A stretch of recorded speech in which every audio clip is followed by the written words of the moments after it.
No abras, no ahora, no lo hagas. Cuando leí esa frase, escrita con lápiz sobre la pared del cuarto de mi hijo, sentí algo que no supe explicar, como si esa advertencia no fuera para él, sino para mí. Me llamo Javier. Esto nos pasó hace unos años cuando me mudé con mi esposa y nuestro hijo de 8 a una casa en el centro histórico de León. Siempre fue un sueño mío vivir ahí. Me fascinaban las calles empedradas, las fachadas antiguas, los balcones con herrería de los años 40. La casa era vieja, claro, pero estaba restaurada.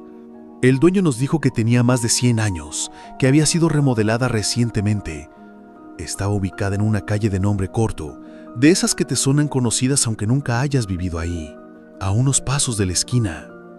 La renta estaba por encima de lo que teníamos contemplado, pero nos arriesgamos. La casa nos encantó a los tres.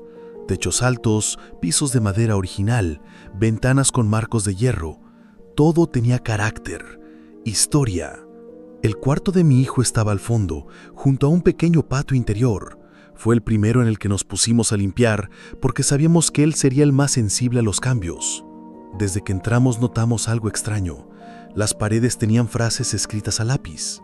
No eran insultos, no eran dibujos de niños, eran frases cortas, como susurros. Ya casi. No abras. Es de noche. Al principio pensamos que eran restos de algo viejo, frases de otra familia, quizás una especie de juego. Intentamos borrarlas, pero no se iban. Usamos goma, agua, detergente, nada. Entonces decidimos pintarlo. 2 manos de pintura blanca. Todo quedó perfecto. El cuarto se veía limpio, el color brillaba con la luz de la tarde. Esa noche dormimos tranquilos. La primera en la casa. Pero a la mañana siguiente, cuando entré al cuarto de mi hijo, me quedé helado. Las frases habían vuelto, en los mismos lugares, con la misma letra, como si la pintura se hubiera evaporado. Mi esposa pensó que tal vez no habíamos cubierto bien, que se trataba de humedad o algún tipo de reflejo. Decidimos lijar la pared. La dejamos completamente lisa. Volvimos a pintar, esta vez con una base selladora, 2 capas. La pintura se secó bien. Durante el día todo parecía en orden, pero al despertar, las frases estaban otra vez allí, solo que ahora eran distintas, más largas, más urgentes. Dile que no salga. Quítalo de ahí. No lo dejes solo. Me empecé a asustar, porque ya no se sentían como frases aleatorias, parecían indicaciones, como órdenes. Y lo más inquietante es que todas parecían referirse a mi hijo. Mi esposa me pidió que no dijera nada, que no lo alarmara, que era mejor no meterle ideas raras. Así que no le conté lo que veíamos, pero él empezó a comportarse distinto. No quería dormir con la luz apagada. Decía que había alguien en la pared, alguien que le hablaba, que le decía cosas. Una noche, mientras hacíamos la tarea juntos, lo noté distraído. Miraba fijamente un punto en la pared. No parpadeaba, solo escuchaba. Le pregunté qué pasaba. Me dijo, me está preguntando si puede entrar. No supe qué decir. No le pregunté quién. No quería saber, pero me quedó claro que no era un amigo imaginario. No con esa voz, no con esa mirada. Él ya estaba grande, demasiado grande para inventarse esas cosas. Las frases siguieron apareciendo. Algunas mañanas llegaban nuevas, y otras veces las que ya estaban escritas aparecían más oscuras, como si alguien las hubiera repasado una y otra vez. Empezamos a dormir con la puerta del cuarto abierta. Dejábamos una lámpara encendida en el pasillo, pero nada cambiaba. El ambiente era cada vez más pesado, como si algo respirara por las paredes, como si la casa no nos quisiera ahí. Hasta que una mañana, una de esas que parecen normales, en las que todo está en silencio y el sol entra por la ventana, pasó algo que no voy a poder olvidar nunca. Mi esposa estaba en la cocina preparando café. Yo subí a despertar al niño. La puerta estaba entreabierta. Él dormía boca abajo abrazando su almohada. Y en la pared, justo encima de su espalda, había una nueva frase, esta vez escrita con letras más grandes, no desproporcionadas, pero sí más visibles, como si hubieran querido asegurarse de que yo la viera. Decía, ya viene por él. Me acerqué, toqué la pared. Era reciente, la letra más oscura, más marcada, como si lo hubieran escrito esa misma madrugada. No sé si me van a creer. Ni siquiera mi mamá lo creyó cuando se lo conté, pero juro por mi hijo que esa frase no estaba el día anterior. Esa fue la última noche que dormimos ahí. Empacamos lo básico, lo indispensable. Nos fuimos a casa de mis suegros. A los 2 días, volvimos a buscar lo que faltaba. No quisimos terminar el contrato, ni reclamar el depósito. Fue dinero perdido, pero al menos estábamos fuera. Mensajes en la pared. Después de esa madrugada ya no volvimos a dormir en la casa. Recogimos lo justo, lo urgente, y la dejamos como estaba. A veces me pregunto si fue cobardía o simplemente instinto. Mi esposa se mantuvo firme en no volver, aunque le doliera dejar todo lo que habíamos arreglado con tanto esfuerzo.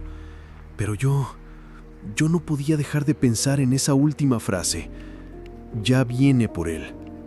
¿Quién? ¿Qué cosa podía venir por mi hijo si estábamos solos? Si nadie había entrado, si las ventanas estaban selladas y no había marcas en las puertas, si la alarma nunca sonó. No tenía sentido, pero la sensación sí estaba, como un aviso, como una cuenta regresiva. Pasaron meses antes de que pudiera siquiera hablar del tema. Mis suegros nunca nos preguntaron demasiado. Agradecían que estuviéramos con ellos y respetaban nuestros silencios. A veces mi suegra me preguntaba si íbamos a pelear por el contrato, si íbamos a intentar recuperar la fianza, y yo solo respondía que no valía la pena. La casa se quedó vacía. Tiempo después, un amigo que vive cerca me dijo que finalmente alguien la había rentado de nuevo. Una pareja joven, sin hijos. Le deseo suerte, o más bien le deseo que nunca vean las frases, porque estoy convencido de que no aparecen para todos, solo para quien debe leerlas. He pensado mucho en eso, en qué significaban esas palabras.